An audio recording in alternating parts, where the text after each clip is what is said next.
சீரியல்ஸ்க்கு பண்பு நெஞ்சங்களுக்கு வணக்கங்கள். இப்போ நம்ம பார்க்க போகிறது என்னென்னு கேட்டிங்கன்னா, டிஆர்பி ரேட்டிங்ஸ் ஆஃப் கலைஞர் தொலைக்காட்சி வாரம் 39.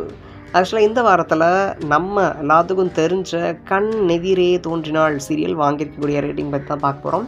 கண்ணெதிரே தோன்றினால் கொஞ்சம் இம்ப்ரெசிவாக தான் போயிட்டுருக்கு, உங்களுக்கே தெரியும் ஆல்ரெடி அந்த கதையெல்லாம். அப்படி இருக்கும்போது இந்த சீரியல் சூப்பராக போயிட்டு இருந்தாலும் நமக்கே தெரியும், ஃபீமேல் வெர்ஷன் ஆஃப் வைகுண்டபுரத்திலே ரொம்ப பரதரம் சொல்லியிருக்கேன். அந்த சீரியலுடைய ரேட்டிங் பார்க்க போகிறோம். 0.82. இப்போ ஆக்சுவலாக சேனல் நம்பர் செகண்ட் பொசிஷனுக்கு வந்திருக்காங்க. பல நாள் இந்த சீரியல் நம்பர் 1 பொசிஷனில் இருந்திருக்கு. ஏன் தேர்டு லாஸ்ட் பொசிஷன் கூட போயிருக்கு. ஏன்னா அந்தளவு திடீர்னு கதை குழப்புவாங்க. ஆக்சுவலாக இந்த இதில் ஹீரோயின் நடிக்கக்கூடியவங்களாம் 5 தடவை சாகடிச்சு காமிச்சிட்டாங்க. அந்த மாதிரியான ஒரு டிஃப்ரெண்ட்டான ட்ராக்கை தான் மூவ் பண்ணி கொண்டு போவாங்க அந்த டீமே. அண்ட் தொடர்ந்து எவ்வளோ பேர் கண்ணெதிரே தோன்றினால் சீரியலை பார்த்துட்டு இருக்கீங்க அப்படிங்கிறதையும் இந்த வீடியோ உங்களுக்கு பிடிச்சிருந்தால் லைக் பண்ணுங்கள், கமெண்ட் பண்ணுங்கள். தொடர்ந்து நம்ம போடக்கூடிய வீடியோஸ் உங்களுக்கு சேரணும் நினச்சிங்கன்னா சப்ஸ்கிரைப் பண்ணிவிட்டு அப்படியே பெல் ஐக்கானில் ஆல் அப்படிங்கிறத ப்ரெஸ் பண்ணி வச்சுக்கோங்க. தொடர்ந்து சப்போர்ட் பண்ணுங்கள்.